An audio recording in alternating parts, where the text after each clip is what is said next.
Was conducted Monday in Belgrade by Ron Hatchett, a reporter and military analyst for KHOU-TV in Houston, Texas. Mr. Hatchett, who's been covering the military action in the Balkans, spoke with the Yugoslav leader for 50 minutes. Following this interview, we'll be speaking with Ron Hatchett on Washington Journal, live from Houston, Texas, and that's at 8 a.m. Eastern. President Milosevic, I want to thank you for agreeing to meet with me today in a time when there's great difficulties between our two countries. I think that our conversation today will help the American people understand a little bit better what is happening here in Serbia and what the Serbian point of view in this conflict is. First of all, as you know, in the American press, you're not pictured very well. President Clinton says that you are the butcher of the Balkans. He says that you're another Hitler, that you're a madman, that you're the cause of all the problems that we've had here in the Balkans for the last 10 years. Who are you really? Who are you as a person? Well, good question. It gives me the opportunity to explain to American audience what the problem is. And the problem is following. Your government is running two wars against Yugoslavia, against our people. One is military war, and the other war is media war, or, if you like it better, propaganda war. Propaganda war started long before military war, and its goal was to satanize this country, our people, leadership of this country, individuals, and whatever was needed to create, artificially, of course, public opinion in the United States which will be supportive to aggression they committed later. And that media war is showing clearly that their intention to commit aggression were having a long preparation before. So we are victims of both of those wars. In first case, in military war, victims are, just for now, our civilians and our country everywhere. But in media war, victims are not only us. Victim is as well American democracy. If you are lying your citizens, and if you are continually trying to create artificial public opinion based on false informations, on wrong informations, you cannot call it democratic. You cannot tell to the world that you are doing something fair and fine. So I believe that this kind of contacts and more than that, the presence of a lot of journalists from abroad in this country will help to the world to know the truth about our country. I think that's true. I think the American people would like to know a little bit more, though, about you as a person. I mean, have you always been a politician? Have you always been in politics? Oh, no, I was not politician. I was professionally working in industry for a long time, and then I was banker. And I was banker for 8 years. I was president of largest Yugoslav bank, Beogradska bank. At that time, we were dealing with a lot of American banks, and I have a lot of friends in the United States from that time. We were very successful, and we have opened a lot of very good projects, joint ventures and others. And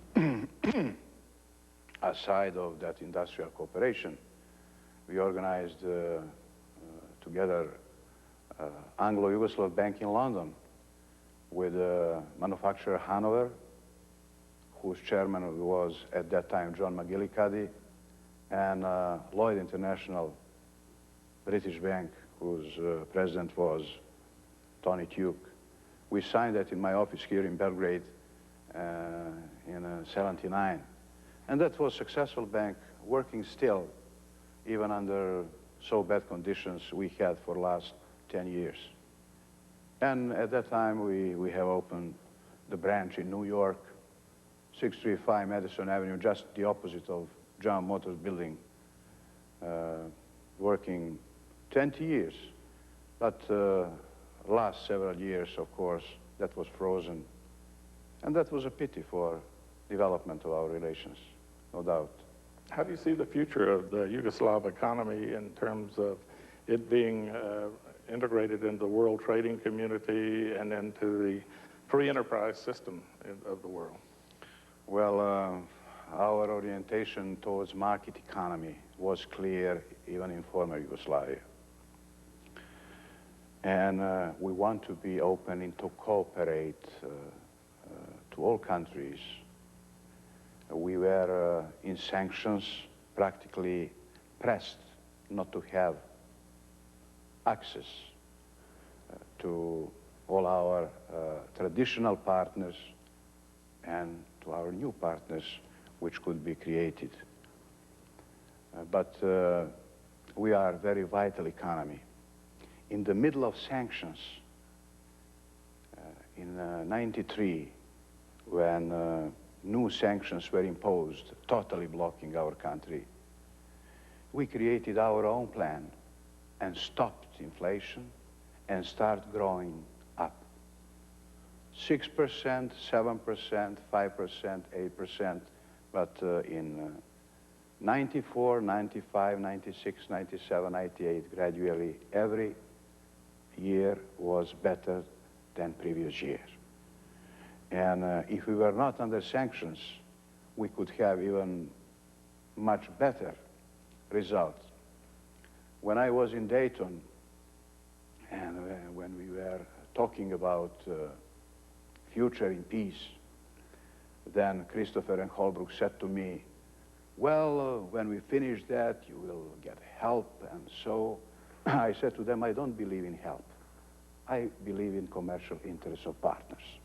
So let us be free to have free trade and to deal with everybody we would like to deal. And that will be enough for us, and we are able to develop our country. We have a big potential, and we can have very successful development. The immediate cause of the problems between our two countries, according to President Clinton, is the failure of Yugoslavia to agree to the terms of the negotiations in France, first at Rambouillet and then later at Paris. Why was it that Yugoslavia did not sign that agreement? You used the word negotiated. There were no negotiations at all. And your audience have to know that. In all those 3 long weeks, 2 in Rambouillet and 1 in Paris, there was no one single meeting between delegations to talk to each other, Albanians and Serbs and others in state delegations couldn't exchange one single word. So there were not any negotiations. And look to delegations.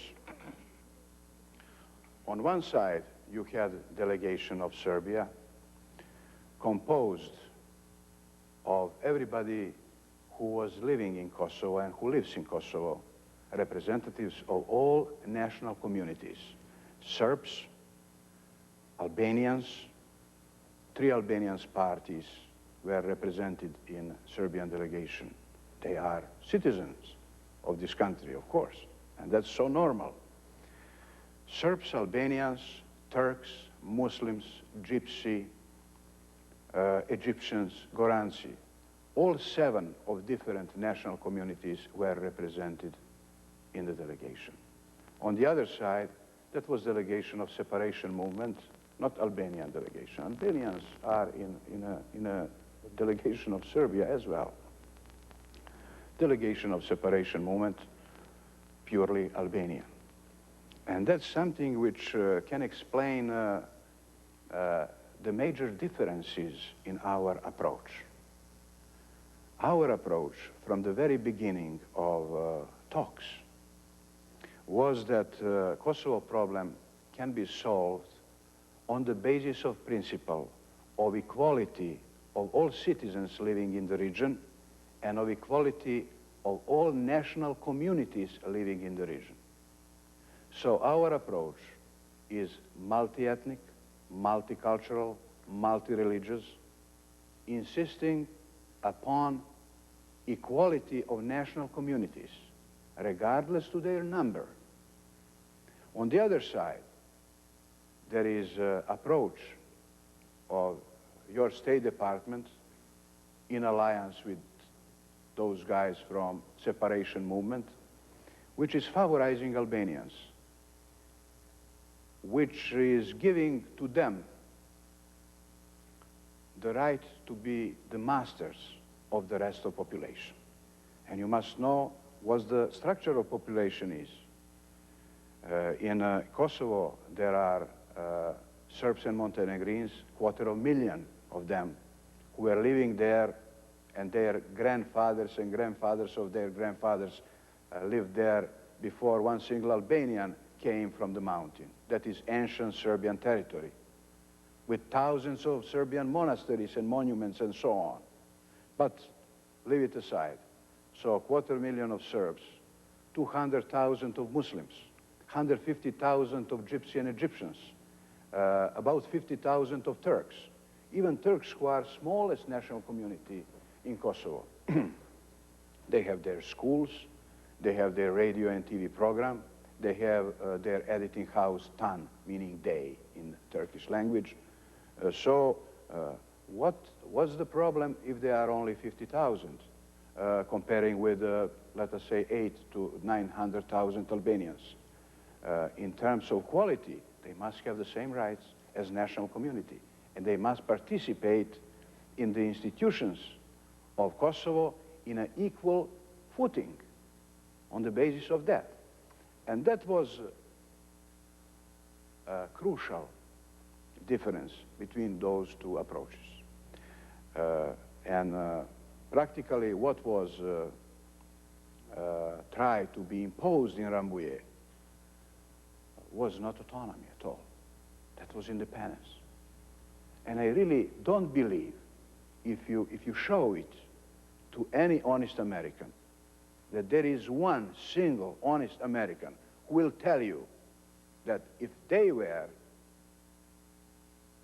on a place of our delegation, could sign that.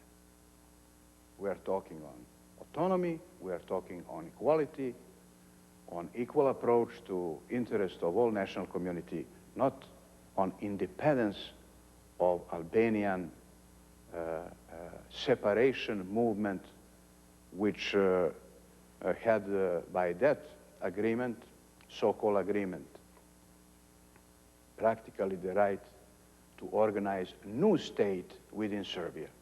They have their state, that is Albania. That is their national state. In Serbia, they are national minority.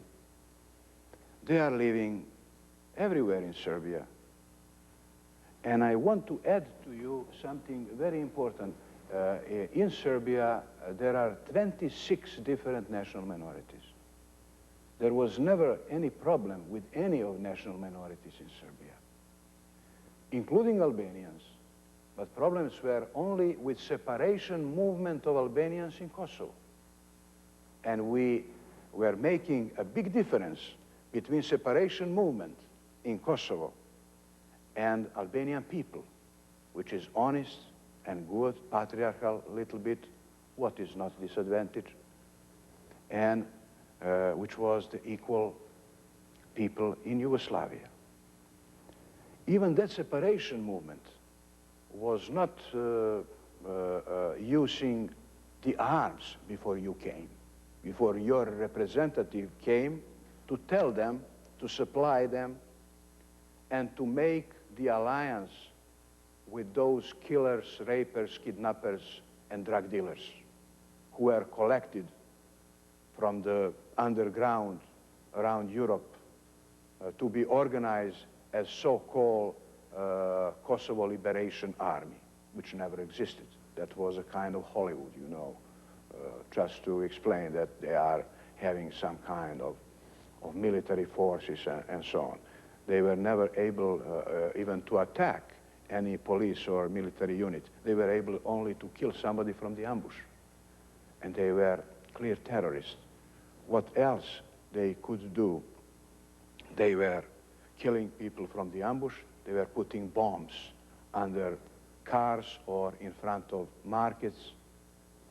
They are taking hostages, civilians, workers from the open mine near Pristina, for example. We never saw those hostages. We're afraid that all of them were killed. We don't know their destiny, where they were at the end. So there was no one single act of them which couldn't be clearly defined as terrorist act.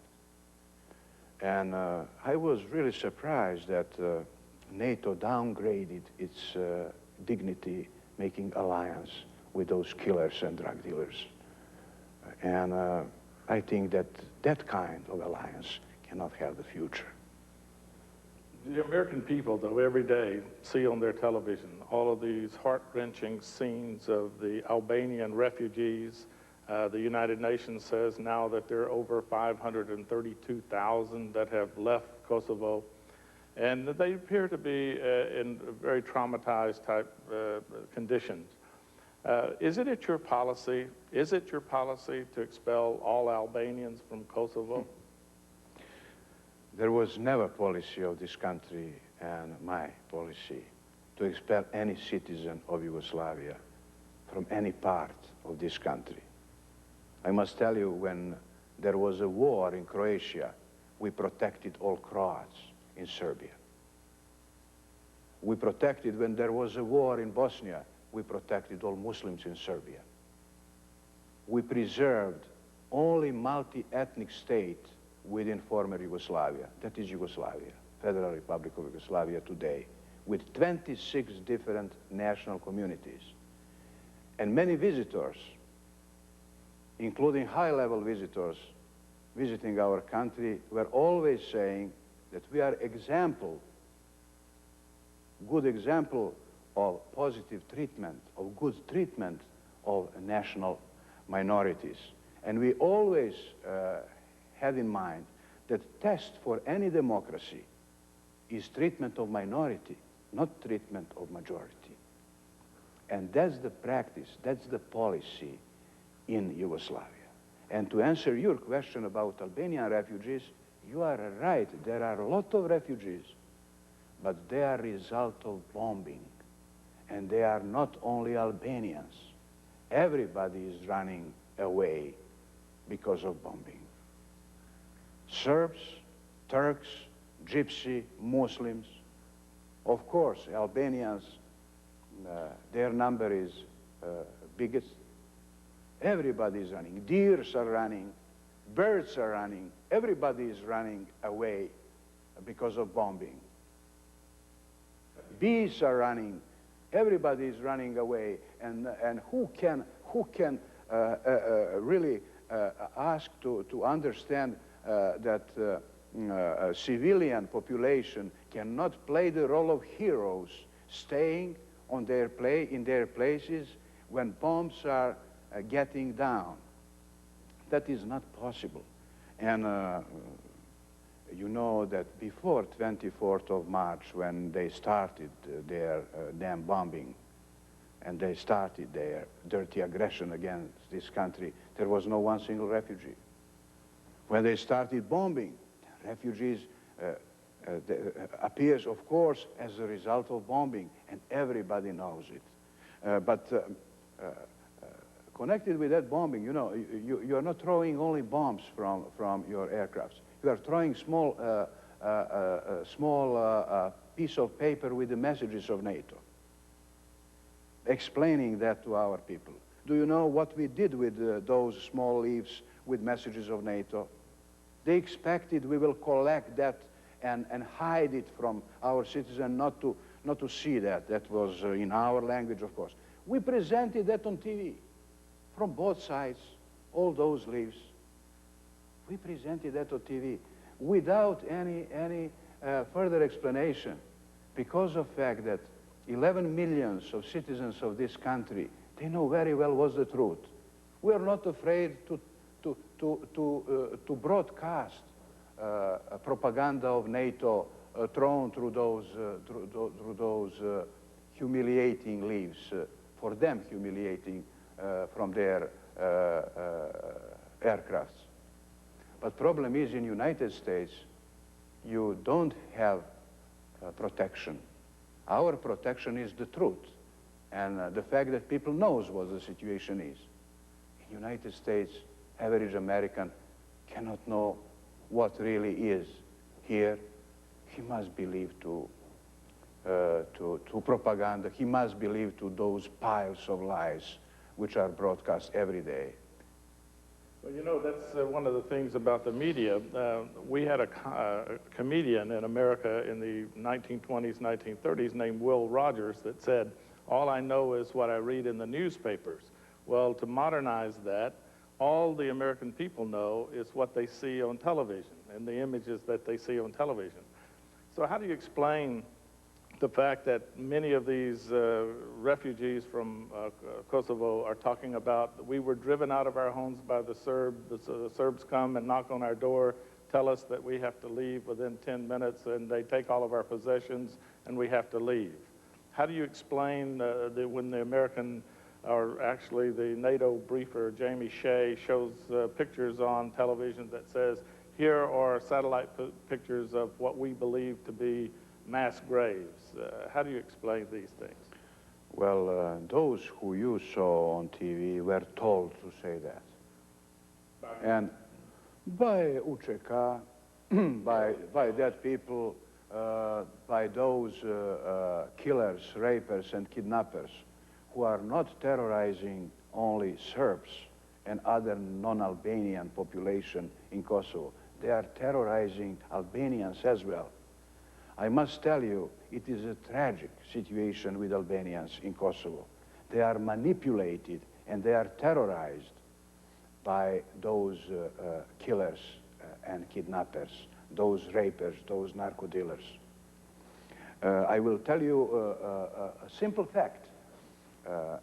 When you look to the number of peaceful citizens killed by UČK in Kosovo, the number of Albanians who were killed by that so-called Kosovo Liberation Army belongers is twice bigger than number of Serbs. They were killing Albanians to discipline them, to send a message to them that they all have to support them, that they all have to pay to them fees they ordered, and that all have to be recruited or to pay instead if they are called under their so-called flag. So what simple, peaceful Albanian, average Albanian can stay if he is told to stay that? Otherwise, he would be killed. He will stay whatever they want for them to stay. But that was not the truth. We saw a lot of their explanations on TV, just leaving country on territory of Republic of Macedonia, saying, a lot of them were asked, why you are getting here? Everybody was explaining, bombs are falling down, how to stay there. That was explanation. But about CNN, you know, I saw my own eyes at the beginning of this war on CNN. Poor Albanian refugees walking through the snow and suffering a lot. And you know, in Kosovo there was spring, no snow. And that was explanation for informations from CNN. We are looking to CNN. Practically everybody can see CNN all the time. CNN, Sky, BBC, everything is seen here. So nothing special. They are paid to lie. That is in nowadays media, I believe, is even most dangerous arm than those bombs or rockets. That is most dangerous arm. And they started with that media war or that propaganda war long before they started military war. But we said publicly we have organized return of those refugees, but we cannot count with the ending of bombing, and people is afraid.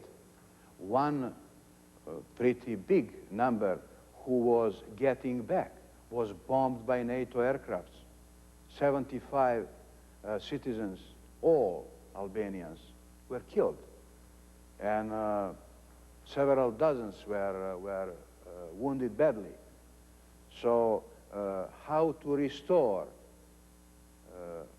their confidence into safety if they are exposed to be bombed that way? Nobody could make the mistake in a sunny day and to confuse between ordinary tractors and peasants with tanks or military units. That was out of question. And I believe that was done by purpose, to send message to them that it is not their business to come back. NATO is creating refugees.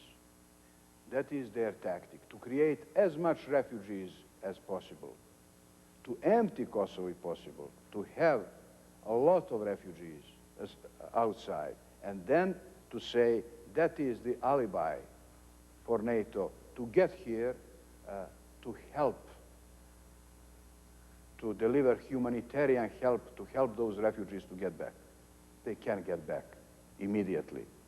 Only obstacle to them is NATO bombing.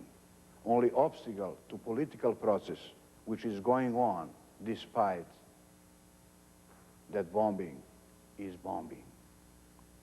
Let's talk about the political process.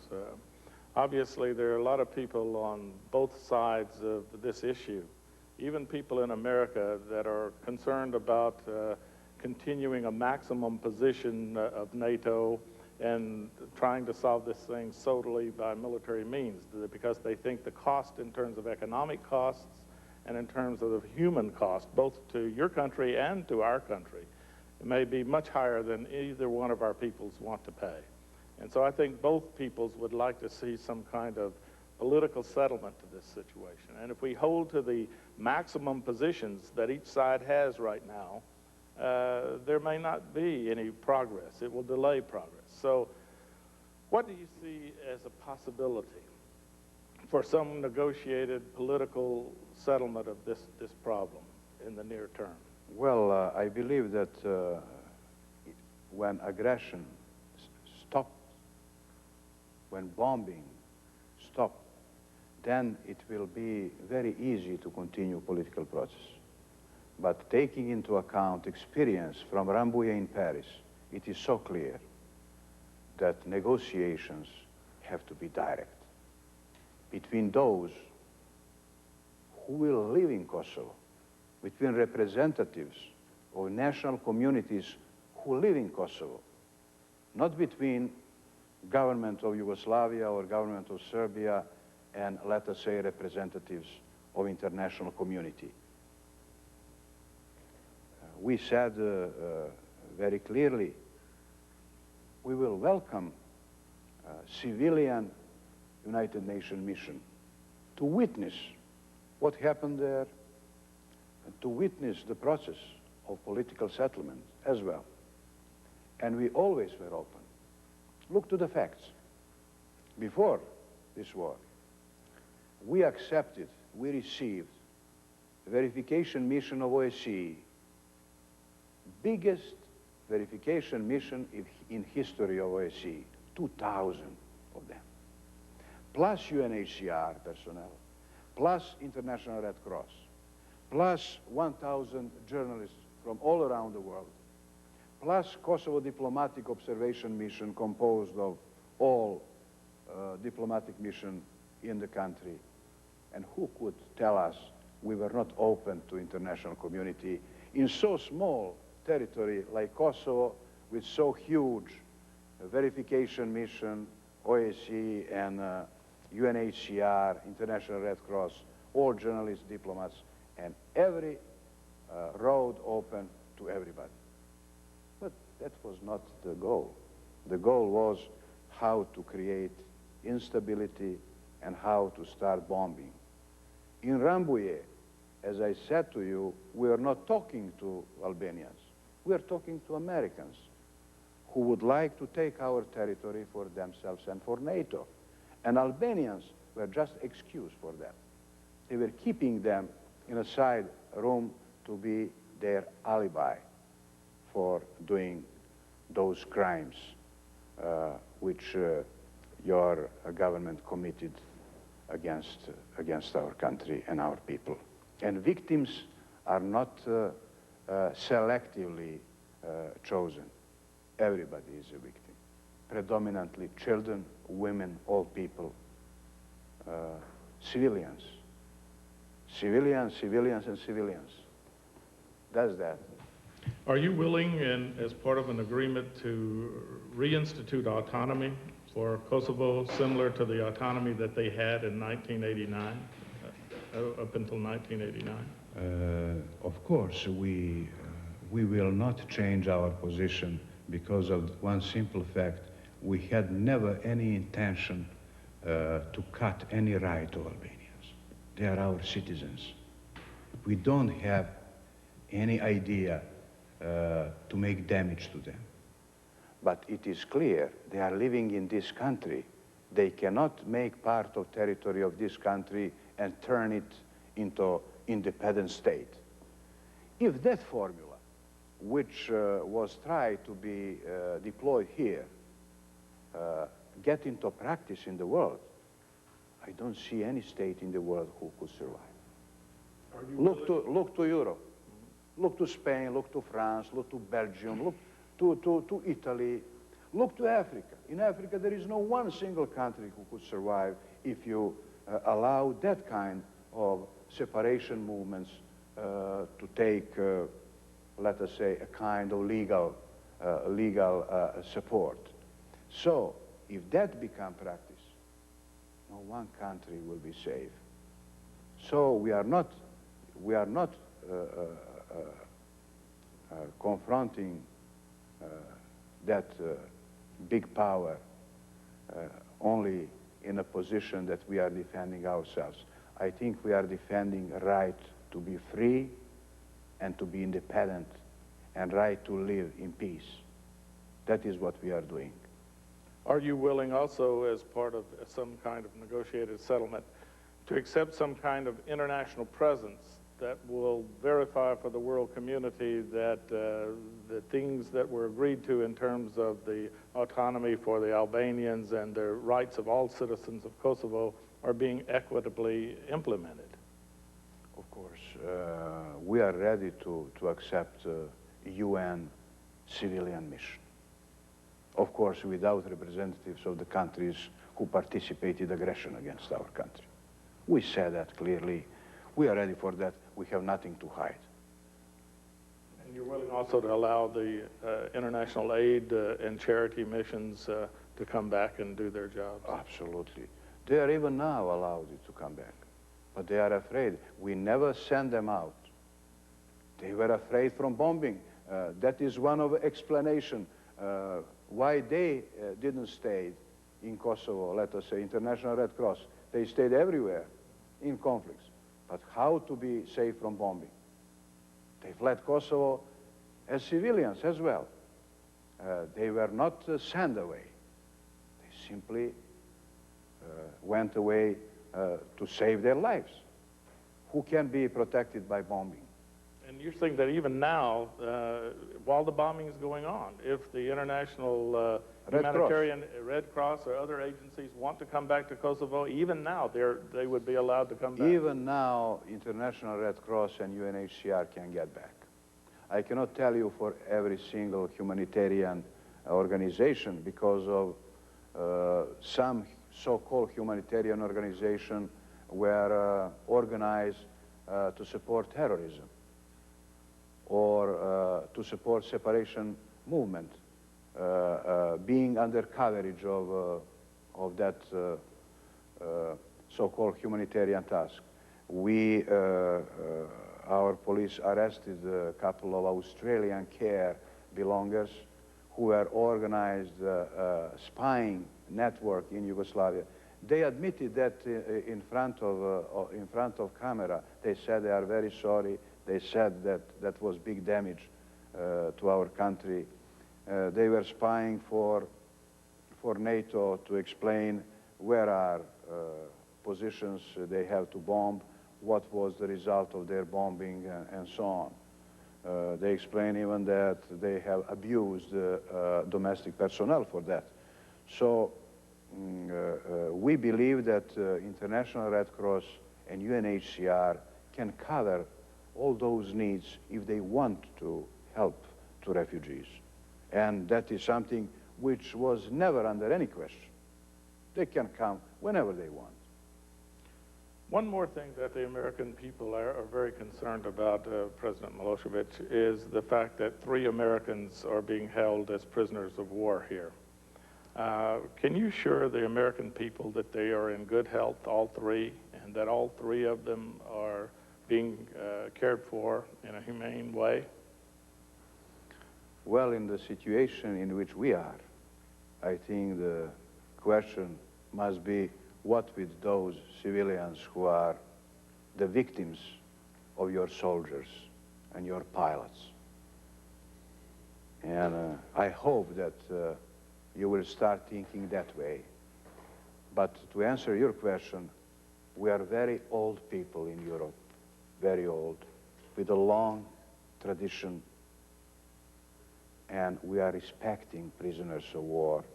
Nothing will happen to your soldiers. They are treated well, they are healthy, and in everything what exists, Geneva Convention is respected. So we are civilized people. We are not to make any damage to your guys who are It's important. One of the big criticisms that President Clinton continues to say almost every time he speaks on this issue is the role of your government to allow the Cross to come and see these prisoners as the Geneva Conventions provide for. What's your reason for not allowing the Red Cross to see I these think prisoners? that Red Cross can visit them. I don't know that they were not allowed. I don't know where is Red Cross who asked for that. If there is a Red Cross mission that is under Geneva Convention, they can see them. That is not the question at all. They can, I'm not expert for Geneva Convention, but as I know, they can receive mail from their families. They must have medical care and all. But your position is you would allow the Red Cross to see these prisoners? Red Cross is always authorized to visit prisoners of war. Of course, not every day, but from time to time, as it was in the rules of army. But those rules are in compliance with the Geneva Convention. That is not the question. I don't see that problem that way. One last question. We hear rumors in Belgrade from various people that many more aircraft have been shot down than the American press or the American administration admits to. that maybe as many as 80 airplanes have been downed, that there might be other pilots of NATO countries and the United States that have been made prisoners because of this. We've also heard rumors that your forces in Kosovo have already engaged in firefights with the special forces from the United States and special air services from the UK and have killed maybe 20, 24 of these kind of special soldiers that have come into Kosovo. Is this just a rumor or are these facts? You know, that is not black and white. I cannot tell you that is just a rumor or that is just a fact. That is mixed. Some are facts, some are rumors.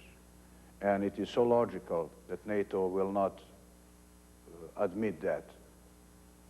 They have tried even to avoid, to acknowledge killing of those refugees. But when they saw that that was unavoidable, they said, yes, that happened.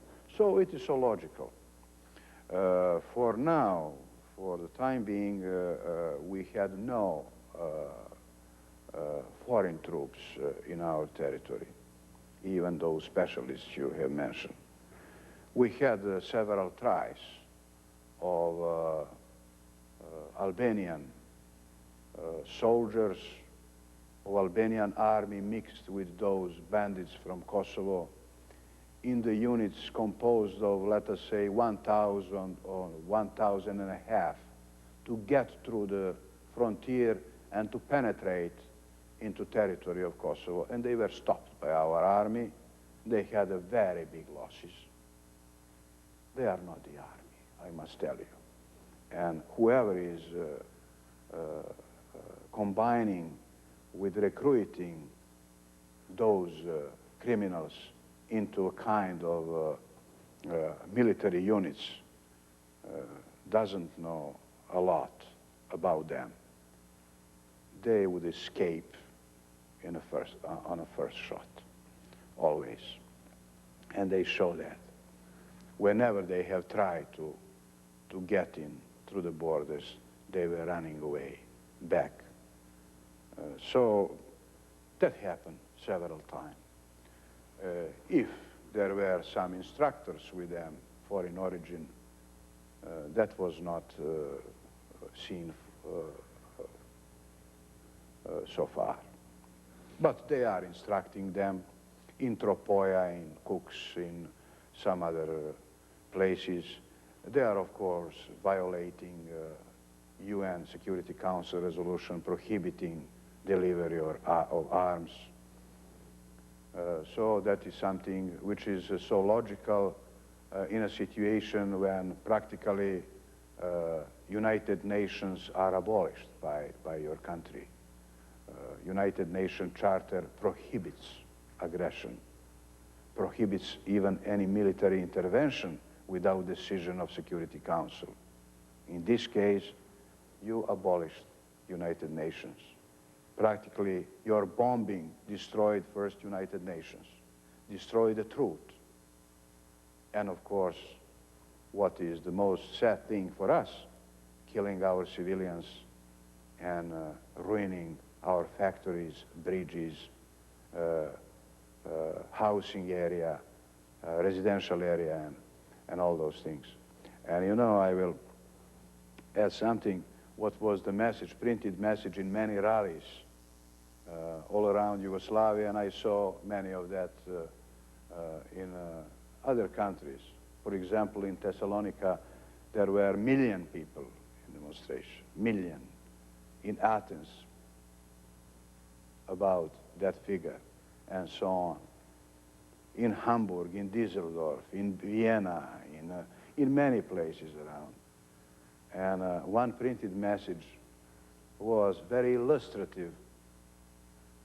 Stop bombing, stop lying. Those two things are done together.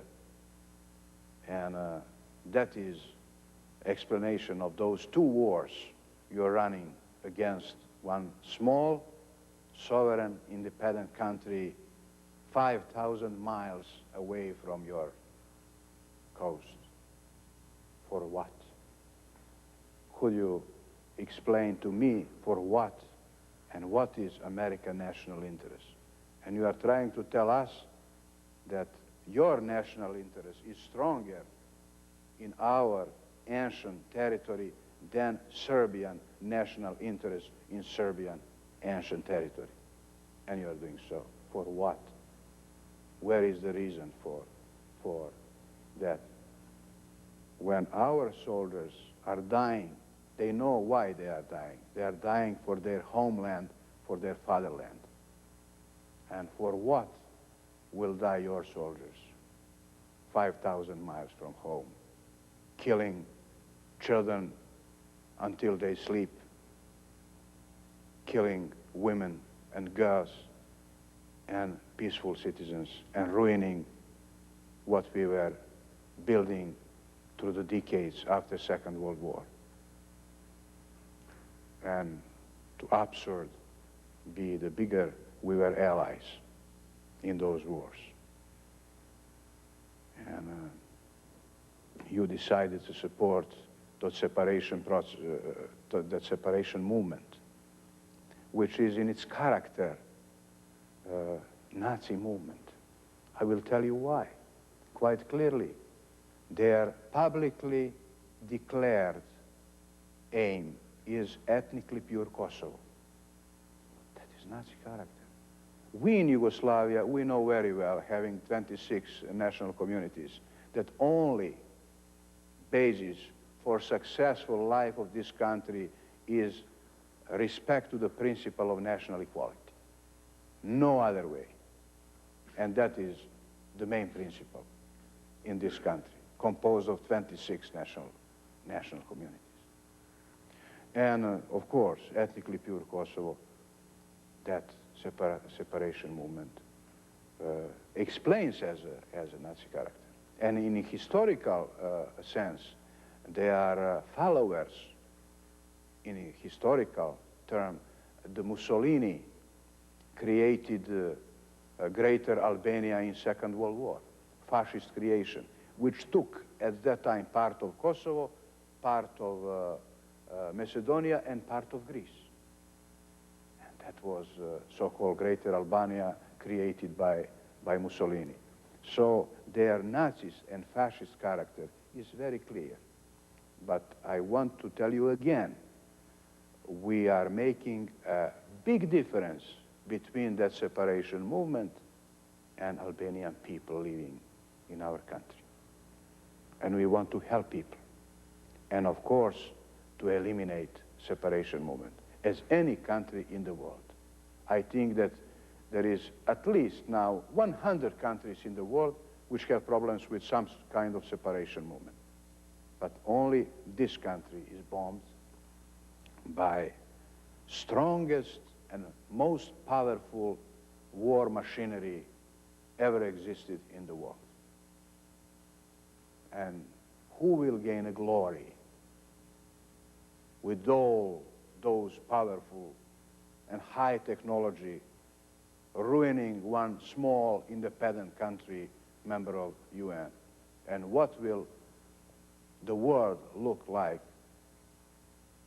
after that practice? World has to be free. Every country, every people has a right to live in freedom, not to be occupied or terrorized by superpowers who will tell them how to live, what to do, what to think, and how to behave. So we cannot divide peace from freedom. If people want to live in peace, must be free. And here, on a territory about which empires were fighting through the centuries, through all our history, there is no one generation who was not fighting for freedom. And we were always conquered by empires, by very big empires. Ottoman empires, or Austro-Hungarian empires, or Hitler, big war machinery. But every time we liberated our country And that is what we are doing now. And I believe in future. I believe in peace, in equality, in freedom, not only of this country, of all countries, without domination of powers. They are dominant enough being superpowers. They don't need other additional domination to the rest of the world. So I believe that we used all our time, at least 1 hour, I would say. President Milosevic, I would like to thank you on behalf of the American people for sharing your views with us today, and let's hope that we can end this problem peacefully very soon. Thank you very much. You're welcome. You'll go to. Just ahead on C-SPAN, reporter Ron Hatchett, the man who conducted the interview you just saw with Slobodan Milosevic. He'll take your comments and questions. That's live on Washington Journal. Then at 9:15 Eastern, our 50th anniversary NATO coverage will continue live as we bring you remarks by President Clinton and NATO Secretary General Javier Solana. After that, live at 2:45 Eastern, a news conference with the NATO Secretary General, followed at 3:30 with live coverage of a news conference with President Clinton.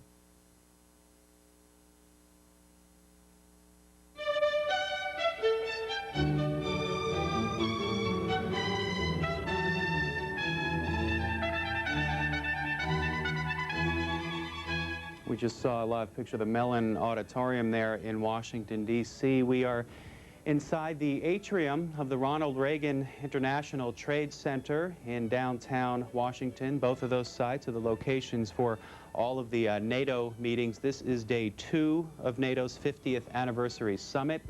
Here is our lineup for this 2-hour Washington Journal. We're going to talk with Ron Hatchett. He is the gentleman who just interviewed Slobodan Milosevic, the interview we just saw here on C-SPAN. He's going to tell us all about that experience, and we have phone lines that you can phone in on to talk to Mr. Hatchett. Liberals can call 202-624-1111, conservatives 624-1115, and moderates 202-737-6734. We will stay with the NATO summit after that by talking with 2 of the many hundreds of journalists covering this event. Pavel Buda is with Czech TV, and Karl Feldmayer is with a newspaper known as Frankfurter Allgemeine out of Germany. And we will also hear remarks briefly from President Clinton and from the NATO Secretary General today live. And again, we'll have lots of live coverage throughout the rest of this weekend here on C-SPAN. We start out with Ron Hatchett down in Houston. Good morning. Good morning, Paul. Thanks for coming by. First question, how did you get this interview?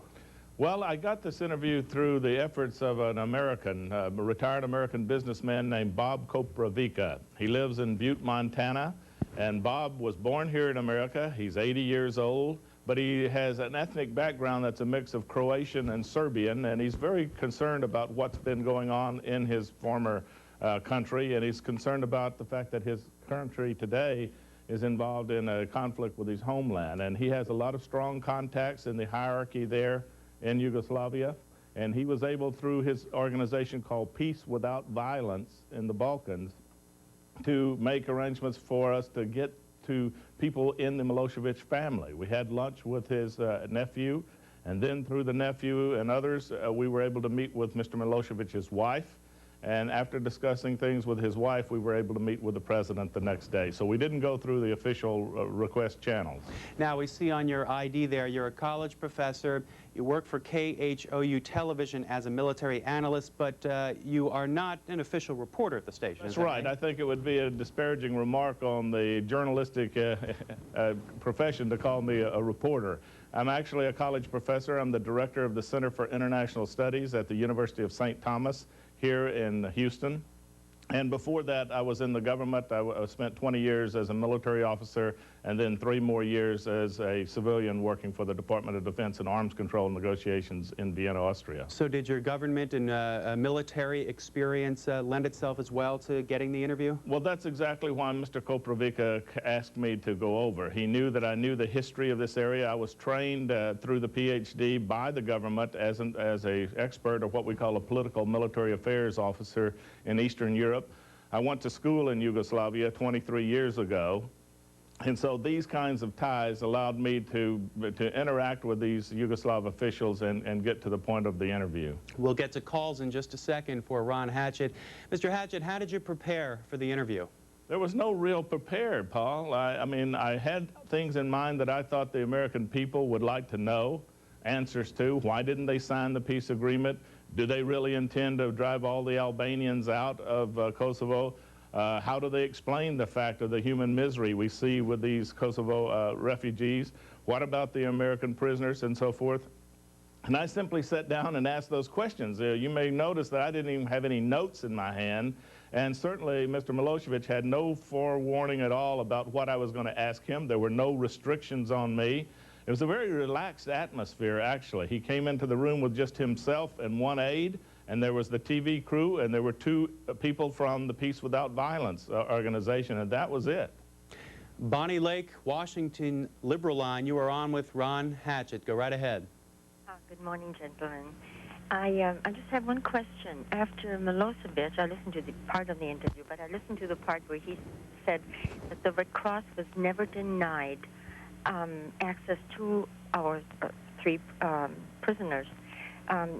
Could you believe anything else he said after that, after he made such a blatant lie? Well, I don't think he actually said they never had denied access. What he did say when I asked him, I said, you have not allowed them access. And I asked him, why don't you allow them access? And he says, there should be no problem. I will allow it. So this to me was one of the big changes in the situation that came from the interview. For the first time, he made a commitment as the president of Yugoslavia to now allow the Red Cross to see these prisoners. And I know my senator from Texas, Kay Bailey Hutchinson, is pushing the Red Cross and the government of the United States right now to see whether he will make good on that promise. Call on the conservative line for Ron Hatchett, Torrington, Connecticut. Good morning. Yes, good morning. Hi, Mr. Hatchett. Good morning. I loved your interview, the way you conducted it so professionally and non-provocative is a good word to use. You know, what I don't understand is, do you believe that this man, as we portray him in America, okay, as the butcher of the Balkans, do you believe that he is really this peaceful man? And how does he explain that the refugees are running only from bombs when we didn't get involved with that war because of bombing? Of course, we got involved because of what they did to the Albanians. In other words, do you find him to be sincere or an outright liar? Well, I think it's a little harsh to say he's an outright liar. You know, he's a politician, and just like our politicians, he puts the best spin he can on his position. And that's basically what I wanted to do with this interview, is to give him a chance to make his best case to the American people about his perspective of what's happening now in the Balkans. Whether we believe this part or other parts of this interview, or whether some parts of this interview cause us to change our own beliefs, you know, is something that each one of us can decide for ourselves. I think that, you know, his perception is that before the bombing started, there was this ongoing festering problem, but the degree of the problem was not nearly as great as it is right now. Before the bombing started, only about 2,000 people had been killed in Kosovo. Now about 3 times that number have been killed. Before the bombing, there were only about 125,000 people that were displaced. Now we have over 600,000. And so his argument is the only difference between the before and the after is the fact that we began the bombing. Now, you know, that is his position. Whether you believe all of this or not, I think it's good to have his perspective on what he thinks is going on. We're talking with Ron Hatchett of the University of St. Thomas, the Center for International Studies. He's joining us live from Houston, Texas this morning. He is a military analyst for KHOU television, and as we pointed out, he has held senior positions in the U.S. military and conducted about an hour-long interview on tape with Slobodan Milosevic. We say on tape, Mr. Hatchett, because you spent considerable more time with him that day. Is that right? That's right, Paul. After the interview, we did the interview first. And then after the interview, he was gracious to give us another about an hour and a half to discuss things over coffee in the White House there. And so we got some additional insights to what's in his mind. Coos Bay, Oregon, on the moderate line for Ron Hatchett. Hello. Good morning. First, I'd like to really thank C-SPAN for their coverage. I've got both a question as well as a brief comment. My question, if I could hang on to offer the comment, my question for you, Ron, and by the way, I'm an ex-Houstonian myself, is how did you feel about Milosevic's basic credibility? I mean, did you get the overall impression? Yes, he's a politician, but was he credible and truthful? Well, you know, it's a difficult thing to judge from just one meeting, but my overall impression from this meeting that he's a very personable fellow. He showed a full range of emotion, from humor to anger to some kind of a disgust and resignation. I got the feeling that in many of the things he was saying, he was very sincere. I think he really was shocked and did not understand that we would really prosecute the air war as strongly as we have done. But as far as things like the refugees are fleeing only because of the bombing, those kinds of things, he may believe that. I don't know. I mean, but it's hard for us, of course, to believe that that's totally the reason that they're fleeing. And so, you know, it makes me say, well, I don't know that I 100% agree with this position. Kuzbey, you said you had a comment as well? Well, right. And in fact, Ron, your response kind of, would you, if you were a civilian in Kosovo, would you stick around? Well, you know, the reality is that most of them do. I mean, the reality is there's 1.8 million Albanians that lived in Kosovo before the bombing started. Now 600,000 are out. That means close to 1 million are still there. And I know we have a lot of concerns about their condition, and there have been reports that many of them have been driven from their homes and they're displaced inside of Kosovo, and there's a lot of worry about that. But did you notice that Mr. Milosevic, when I raised that issue with him, he says, send the Red Cross, send the United Nations High Commission for Refugees to see what these people, you can send them right now. And that's a pretty hefty challenge. I mean, if we are serious about the concern of the welfare of the people that are still inside Kosovo, I think we ought to take him up on it. I think we ought to send the Red Cross and the UN Refugee Commission in to see what is the current situation of these civilians that are left behind in Kosovo. Why speculate on both sides and call each other on both sides' positions wrong? Let's verify it for ourselves. He made the offer. Back to the liberal line for Ron Hatchett. St. Paul, go right ahead. Good morning. Mr. Hatchett, I'm wondering about your response to the idea that Mr. Milosevic is now being blamed in the last few weeks for all of the evils that have occurred in the breakup of the former Yugoslavia. I noticed that Izetbegovic of Bosnia or Tudjman of Croatia are no longer held responsible for anything that's happened there. And I wonder about your point of view regarding Germany's having recognized in 1991 Croatia and Slovenia as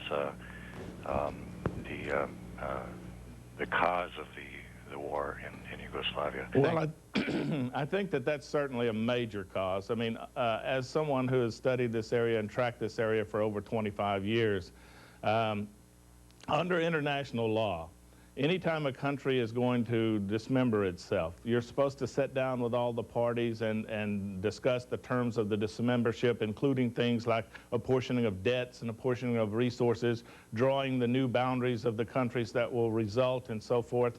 They did that in Czechoslovakia when Czechoslovakia came apart. In the case of Yugoslavia, you had some peoples who wanted to withdraw from Yugoslavia, the Slovenes and the Croatians initially in 1991, and Germany unilaterally recognized them. And Germany pressed the EU to recognize these unilateral declarations. And so there was no negotiations for the dismembership. And I know that the Bush administration at that time counseled very heavily, especially Secretary of State James Baker, told him that if you don't sit down and negotiate the terms of this dissolution of Yugoslavia, you're going to have a bloody civil war on your hand, and that's exactly what happened in the aftermath. Ron Hatchett conducted the interview with Yugoslavian President Slobodan Milosevic earlier this week. It was in Belgrade. Ron Hatchett, explain exactly, again, where you did the interview and what was around you. What was the scene like? Tell us more about that. Well, the interview was done at the White House there. He has two residences in the White House. One of them was destroyed yesterday. I mean, two residences in Belgrade. One was destroyed yesterday, or day before. This one that we were at is called the White House. It's a ceremonial home where he receives dignitaries. As I said, when we arrived, we were ushered into this very large ceremonial reception room with a seating area. The cameras were already set up. The only people in that room at that time were the four people, the technicians running the camera. Mr. Milosevic came walking in right on time with his chief of cabinet with him, introduced himself, and after about 3 or 4 minutes of small talk, we sat down and went through the interview.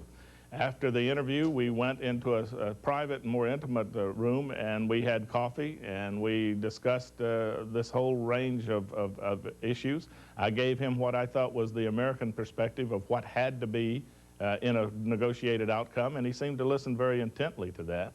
But he was a very gracious host. I didn't see any armed guards or any kind of security in this situation. We have a call from Osage Beach, Missouri, on the conservative line. Good morning. Good morning. I kind of half resent other heads of state explaining things, what we should do, and how many refugees has England taken. My other comment is, does Clinton did this mostly to keep his ratings up, to improve, to keep the economy strong? Any response, Ron Hatchett? Well, you know, I don't want to get into impugning the motives of President Clinton. I get that kind of question sometimes, and I really can't get inside his head. I do believe that we were a little quick to grab the military tool. The military tool is not a very efficient tool for solving problems, especially when you employ it in a piecemeal manner the way we're doing, where we're using air power only. The military trains and plans to fight in a joint situation with air, ground, and air forces. So if you try to use just one, you're not going to be very effective. And I think most of the military leaders, it's very clear, told the president that this concept is not going to work. And so we're in this thing. The prestige of the United States and NATO is on the line, but we don't seem to have achieved anything of much that we set out to achieve. In fact, all of the things that we said we were going to try to make better, we've made worse. More people killed, more people displaced, and we're about to bring Albania into the war because we're going to be operating off of their territory against troops in Kosovo. And so all of the things that we said we were going to try to stop, we're going to make a lot worse. So I think there's very poor planning in what we were doing here. What's your perception of the NATO meeting here in Washington as we look at the headline, the lead story in the Washington Post? NATO softens conditions. They're pointing out that a new communique was written yesterday representing a series of compromises struck by NATO leaders, in their opinion here in the Washington Post, to maintain the cohesion of the alliance 1 month into a growing bombing campaign that has produced only mixed results. They point out that they had a 3-hour meeting here on the Kosovo air war. The alliance said it is, quote, prepared to suspend its airstrikes once the government of Milosevic has begun, rather than completed, a withdrawal of troops and security forces from Kosovo. What do you make of that? Well, Paul, I think that I am optimistic. I do think that there is a possibility that we're going to see some breakthroughs in the near term on the negotiated side of the House. Mr. Milosevic has said he will give autonomy to the Albanians. He said he will accept all of the refugees back into Kosovo.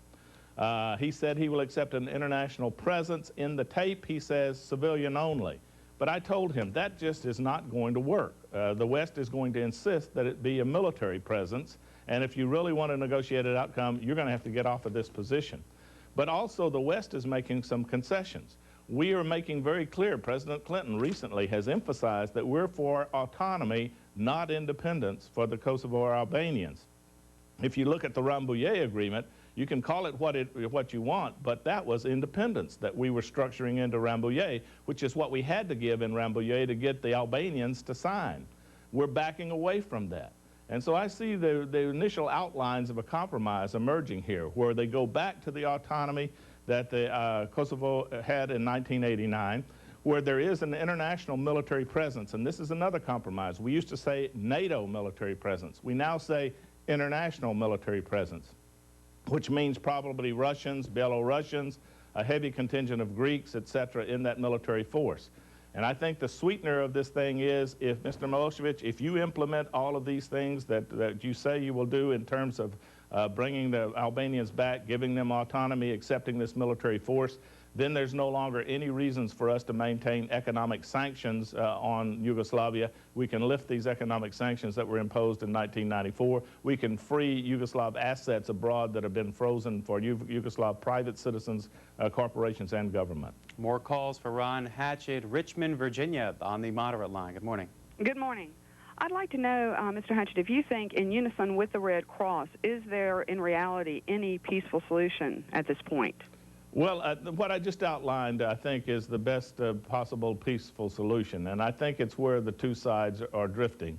I think in the interim, however, there's still a lot of human misery, and I think that's where the Red Cross can come in. I believe that if the Red Cross would take the risk of going back to Kosovo right now and traveling in their white vehicles with a Red Cross on it from village to village, anywhere they suspect that there may be any kind of atrocities going on, just their very presence would be a deterrent to anything that's going on if it was going on.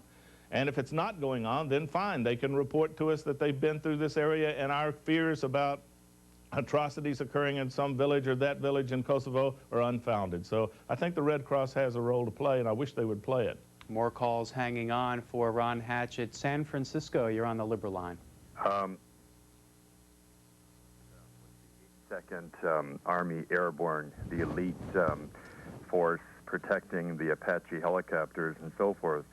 I listened to Milosevic's speech a moment ago, and he made it sound as if the bombing on NATO's part is why those hundreds and hundreds of thousands of people are at those borders. That is absolutely outrageous. And it really, really sends a crystal clear message as to what kind of a character this we're dealing with. And it does not make him look as if he has anything sensible to say. Well, you know, what I would say to you is this. If it is true that their program is to create an ethnically pure Serbian state, then they have a lot of work to do. Because if you look at the population of Serbia, 35% of the population of Serbia is non-Serb. As I think he pointed out, there are 26 different ethnic groups. The only ethnic group that they're having trouble with right now are the Albanians. Why, if they want to ethnically cleanse their country, don't they start with some of these other ethnic groups, like the Hungarians that are concentrated in the north, or the Slovaks, or maybe the Muslims that are in the Sanjak region? Why is it they're only having trouble with the people in Albania? And his answer to that is because that's the only place where there is a separation movement that's armed, that's attacking neighbors and attacking the governmental officials.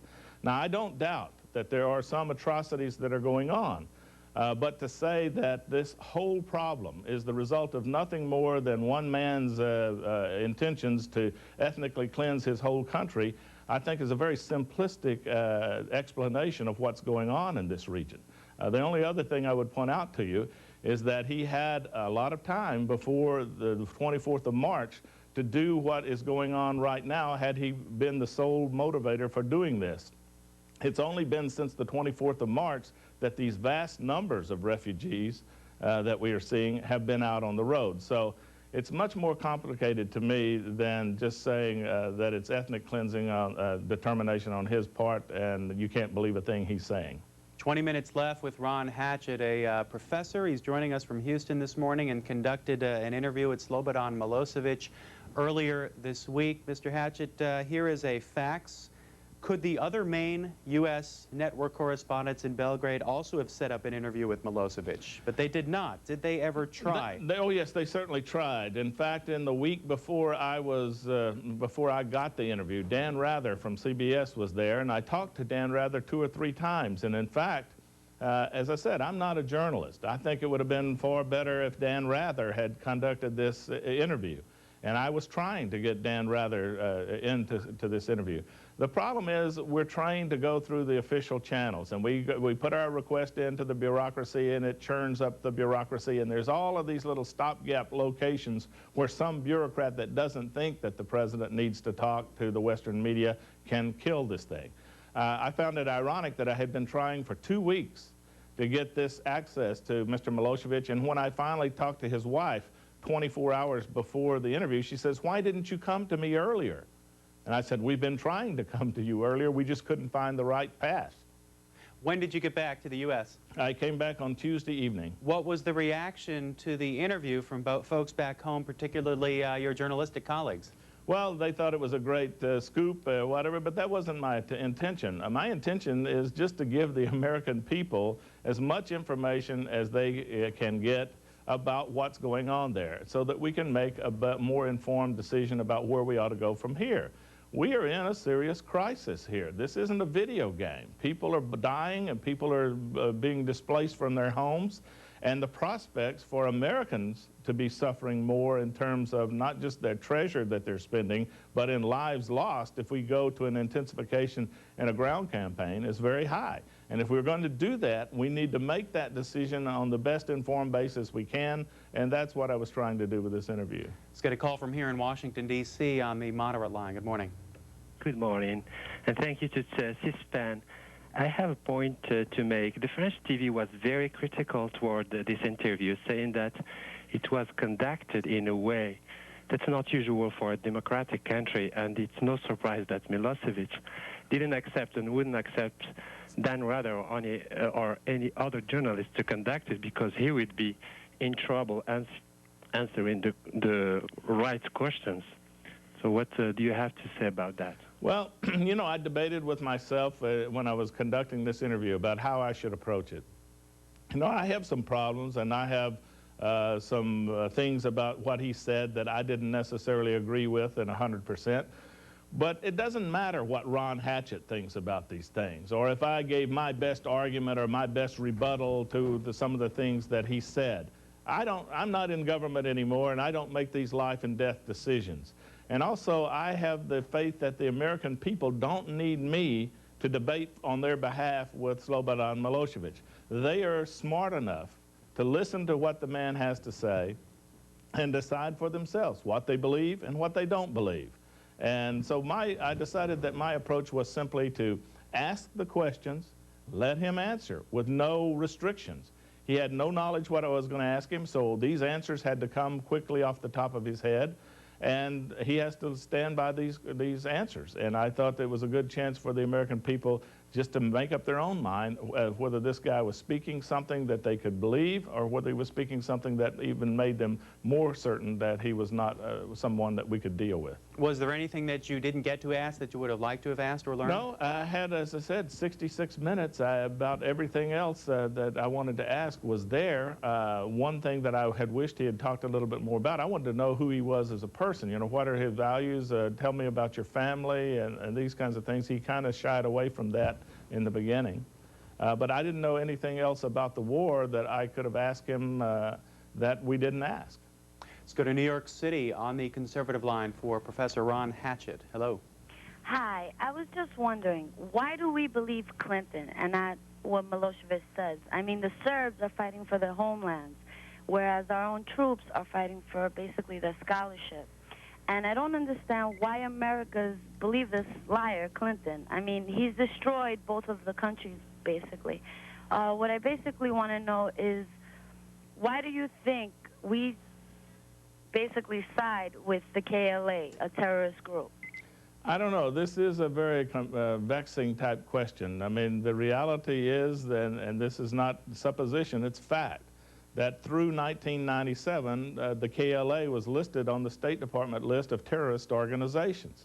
And in there, they said that the KLA was participating in drug running to Europe, in gun running to criminal elements in Europe and the Middle East, and also was providing training camps for Osama bin Laden. And then suddenly in 1998, we shift our position and the KLA drops off of the list of terrorist organizations. You know, it's this answer that politics makes strange bedfellows. We have a policy that is against the capability of Yugoslavia to crack down on the Albanians, and we're looking for allies that can help us in that policy, and the KLA was the most logical ally. And so we were willing to shift our position on whether the KLA was a terrorist organization or a freedom fighter, and they're now freedom fighters. And it's just a case of political expediency. Again, the Milosevic interview will replay this evening and will replay tomorrow. Get you specific air times in just a couple of minutes. A little bit later today, a couple of international journalists, one from Germany, one from the Czech Republic, concerning the NATO 50th anniversary meeting, and lots more live coverage throughout the day and the rest of the weekend of the summit here in Washington, D.C. Raleigh, North Carolina, appreciate you calling in. What would you like to ask Mr. Hatchett? Yes. Yes. Ron, northern U.S. people burned Atlanta. Where were the French? Where were the English then? I'm a southern boy. My great-great-grandma was raped, and her husband was killed. Is the world trying to be more civil now? Well, certainly we would like to think that we're more civil now than we were 100 years ago. And as somebody pointed out to me recently, if there had been C-SPAN or CNN during the time of the Trail of Tears, when we forced the educated and civilized tribes from eastern United States to Oklahoma, the Cherokees, and that had been reported, maybe the British and the French would have invaded us then. War is the most heinous thing that mankind has ever invented. There is no such thing as a clean war. Every time we opt for that military tool, people are going to suffer. People are going to die. People are going to lose their homes, their livelihoods. You know, the estimates are that we've spent $6 billion already on what's going on here, and the estimates in Yugoslavia are that they have lost $12 billion worth of economic assets. 500,000 workers in Yugoslavia no longer have jobs because we've destroyed their plants. And I'm not talking about military plants. I'm talking about things like vacuum cleaner plants, pharmaceutical plant, a heating plant that provides heat for high-rise buildings in the working-class districts of Belgrade. Things like this, it is a heinous thing, a war, and I think that we ought to think twice, even today, before we reach for that military weapon to decide issues in the international community. A couple of emails here, Ron Hatchett, from some other viewers around the country. I get the impression from watching your interview with President Milosevic that he could be talked to and problems negotiated. After your visit, do you wonder at the lack of understanding and ability of our State Department and administration to talk to this man and figure out some other way to solve Yugoslavia's people problem, rather besides bombing their country to a mush? I applaud your efforts. Well, you know, I think he can be talked to, too. As I said in the private conversation after the taping, when we were talking about a possible negotiated outcome, and he was reiterating again that for sovereignty reasons, Yugoslavia could not accept another armed force on its territory. And I just looked him in the eye and told him, I'm sorry, that is not going to work. President Clinton cannot back away from this problem. The American people will not back away from this problem unless the minimum conditions are met, that we have autonomy for the Albanians and a return of the refugees and an armed military force there to guarantee their security. And he sat back and looked at me intently, and it seemed to register on him. And I'm hoping that right now what we're hearing from Viktor Chernomyrdin, the Russian negotiator, is an indicator that he has finally told Chernomyrdin, okay, I will take an international military force as long as it's not led by the United States or Britain, whom he sees as the main protagonist against him right now. A couple of other emails here. I think it is a disgrace that you and C-SPAN would give this criminal airtime to spread his lies. Another email. It is a shame on Mr. Hatchett to represent Milosevic as a peaceful man. Action speaks louder than words. You should have asked him to pull his criminal troops out of Kosovo. Any reaction? Yeah, the reaction is simply this. I mean, in our society, we make the assumption that we're all free thinkers. It doesn't threaten me at all for Milosevic to tell me anything he wants to tell me, even if it appears to me to be the biggest lie I've ever heard. What is the harm in that? At least it gives me the chance to assess for myself what kind of man this guy is. And I think that's better than saying we don't want to hear anything from these other points of view because we don't want anything that might interfere with our perceptions of what's going on there. So in a free speech society like ours, I don't think I have to apologize to anybody for giving them the chance to make up their own mind based on what this man has to say. Let's get a call from the state of Florida, Ponte Vedra Beach. Good morning. Yes, my question for Mr. Hatchett is, if Mr. President Milosevic says that the Albanians are fleeing from our bombs, why aren't any Serbs leaving, and did you ask him that? Well, they are leaving. They are leaving. There have been something like 89,000 refugees that have fled into Serbia, and ironically, some of those are Albanians that have fled into Serbia. And I would also point out, when you see these figures about people that are fleeing into Montenegro, Montenegro is part of Yugoslavia, and Montenegro, the people there are Serbs. So there are refugees fleeing into those areas, and many of them are Serbs and non-Serbs as well, like Gypsies, Macedonians, and other minorities that live in that area. Ron Hatchett, did you talk to regular folks in Belgrade? I did a lot of talking out on the street, and this is one of the things that was the biggest surprise to me. There is almost total unanimity amongst the Yugoslav people backing the idea of Yugoslavia has to hold on to Kosovo. Even though only 200,000 Serbs live in Kosovo, Kosovo is the historical and religious center of the Serbian society. As they tell me, it is both their soul and their heart. It is to them as Jerusalem is to the Jews. Even though most Jews don't live in Jerusalem, every Jew carries Jerusalem in their heart. And the same thing is true for the Serbians. And so there's total unity. This is not a fight, as it's sometimes depicted, between NATO and one man, the dictator Slobodan Milosevic. This is a genuine fight between us and the Serbian nation, and they are united in saying that they will fight to defend what they perceive to be their heart and soul, and that's Kosovo. I talked to this one young lady, for example, and I asked her, I said, if we could get rid of Slobodan Milosevic, do you think this would solve the problem? She says, no, because today, every one of us is Slobodan Milosevic. And I think that that is true, whereas he was opposed by maybe 50, 60% of the Yugoslav people who were looking for a change a year ago. Today, they're all behind him because he's the symbol of what they perceive to be their struggle. We have about 5 minutes left with Professor Ron Hatchett. Petaluma, California, you're on the moderate line. Hello. Good morning, Professor Hatchett. It's wonderful to see somebody from an academic environment to get involved into some political process. Question I have is, do you think your whole full interview was, how long did it take? The whole interview, is it going to be aired on C-SPAN? The total interview, that's question one. And number two is, does he actually rule like with iron fist, like the way he's portrayed in the West, like Saddam Hussein?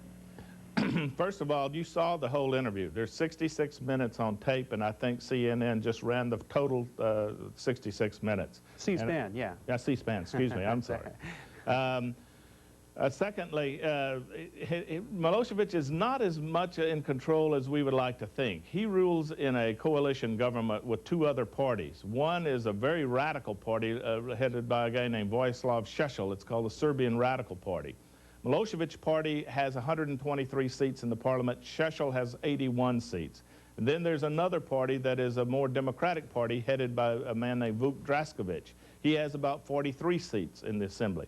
And it takes all three of these for Milosevic to have a majority in the parliament. Now, the way this plays out is this. Before I came over, I was told by people that were close to Mr. Milosevic that there was a very good chance that I could see the American prisoners and a good chance that I may even be able to make arrangements to take them home. That came to a screeching halt about a week into my visit because of the opposition of Vojislav Šešelj. The Serbian Radical Party was absolutely against it. They threatened to withdraw from the coalition government, and they had the backing of the military, and that killed it. So my perception is Slobodan Milosevic understands the benefits that could come publicity-wise from his releasing the prisoners, but he's not able to do it. Again, our plans here at C-SPAN are to replay the Milosevic interview twice, tonight in prime time and tomorrow. Sunday. We'll get you those airtimes just as soon as we can get them together, and we'll continue to take a couple calls here for Ron Hatchett, and we will go to the NATO meeting a little bit later today, talk with a couple of international journalists, and again, live events throughout the day here in New York City. Thanks for hanging on. You're on the Liberal Line. Hi, how you doing? Fine. Ron was mentioning how the Red Cross hasn't been doing their job properly over there. Yes, Slobodan Milosevic hasn't allowed the Red Cross to see out 3 POWs. How about that? Well, that's true, and that was a major point that I made in the lecture when he was talking about they were being treated according to the Geneva Convention. And I reminded him that under the Geneva Convention, the Red Cross should be given access. And he extemporaneously said, of course they can have access. That is no problem. So to me, this is a major concession that he made in this interview, and we should follow up on it right away. And I think there are steps underway to follow up on it, to test it right now. Ron Hatch, a couple more questions about your experience as the interviewer in Belgrade. Did you see any of the bomb damage around you? Yeah, I did. I visited bomb damage not only in Belgrade, but I was also in Novi Sad, also down at a little village called Aleksinac, where the bombs went astray and hit in a residential area and completely obliterated a block of apartment houses and stone houses. And I was also in the city of Niš looking at the bomb damage. What went through your mind when you saw that? Well, you know, 2 things. One is the technical capability of the cruise missile is absolutely awesome. It is extremely accurate, and the damage that it does when it hits is very severe. The first night I was in Belgrade was the cruise missile attack on the military headquarters in the center of Belgrade. This cruise missile came within 400 meters of my hotel window, and I watched it fly down the corridor, and it sounded like a 747 about to land in my parking lot out there. Then it banked to the left sharply and went directly into this police headquarters, the military headquarters, which was surrounded by many other buildings. Awesome weapon. The thing that bothered me the most is that we're striking a lot of targets that to me have little or no military utility, like the heating plant that provides the hot water for working class people in high rises, and the hot water for their bathing and their heating of their homes. What is the military utility of that? What's the military utility of striking a pharmaceutical plant, the only pharmaceutical plant that they have that produces things like insulin for diabetics, blood pressure medicine, and things like this? What's the military utility of hitting a vacuum cleaner factory or a tobacco factory, which I saw? It seems to me that the strategy is that if we can make the lives of the Yugoslav people miserable by destroying their livelihoods, they will demand a change in the policy of their government or the government itself. And I don't think it works. What I do see is the increasing anger on their part against us. And like one guy told me that was about 20 years old, he says, I'm glad I'm 20 years old because I can hate you for another 50 years. I mean, this kind of thing is really backfiring on us. Mr. Hatchett, there's also been some debate about the military utility of Serb TV. We have a photo here, which is in many of the papers today, of the damage when a bomb hit the Serbian state television. The headline here in the Baltimore Sun, survivors decry NATO strike on Serbian TV headquarters. You have an interesting background because you're in the military as a past career.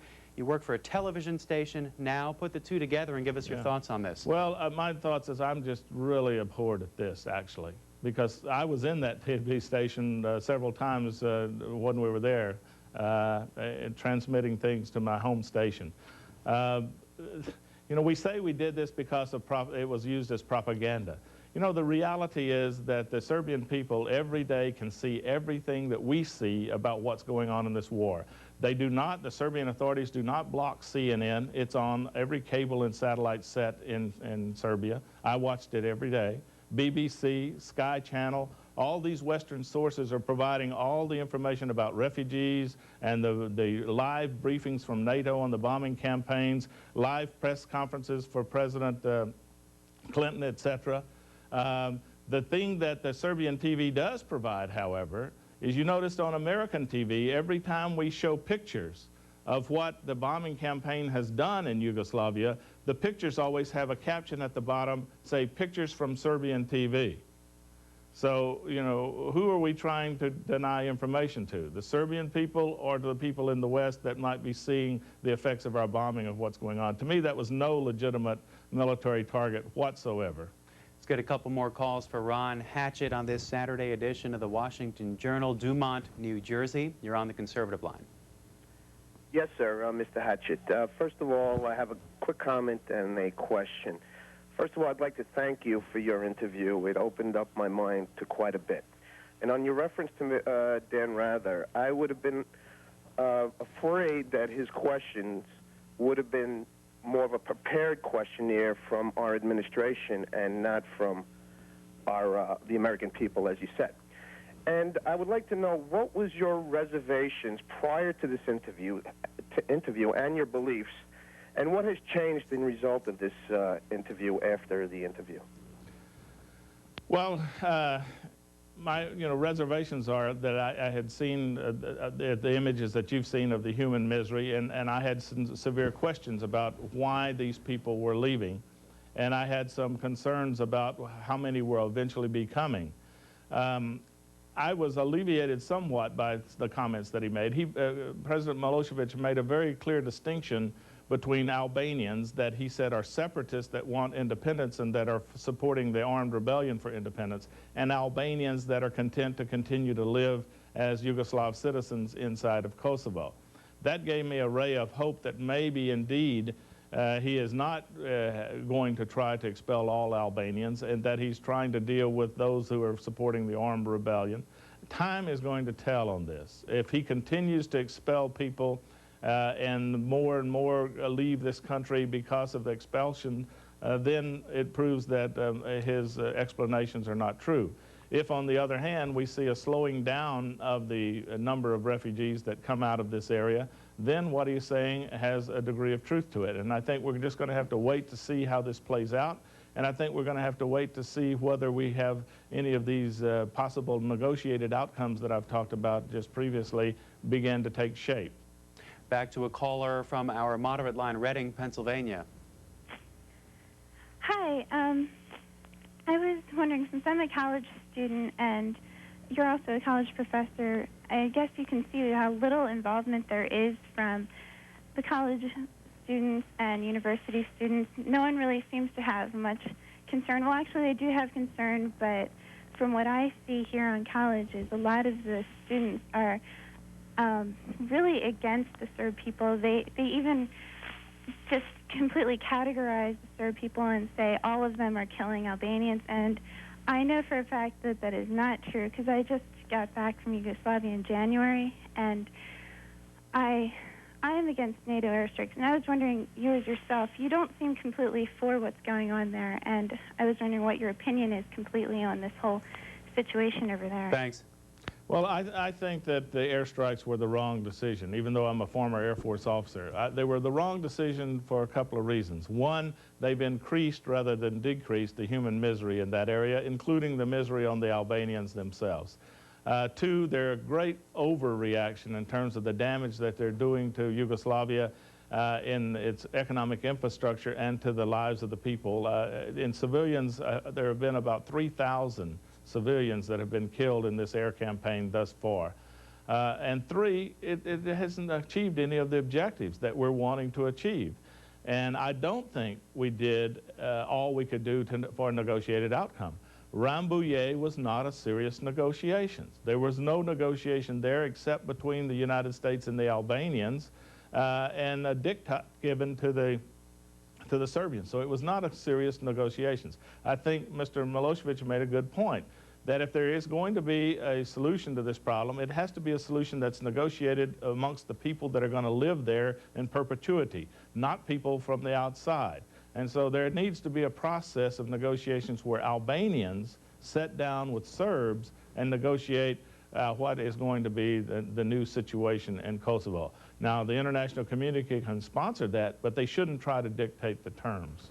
Where are your students coming down on all this? Well, you know, I'm hoping that my students have a better historical perspective on all this than many of the people in the United States have.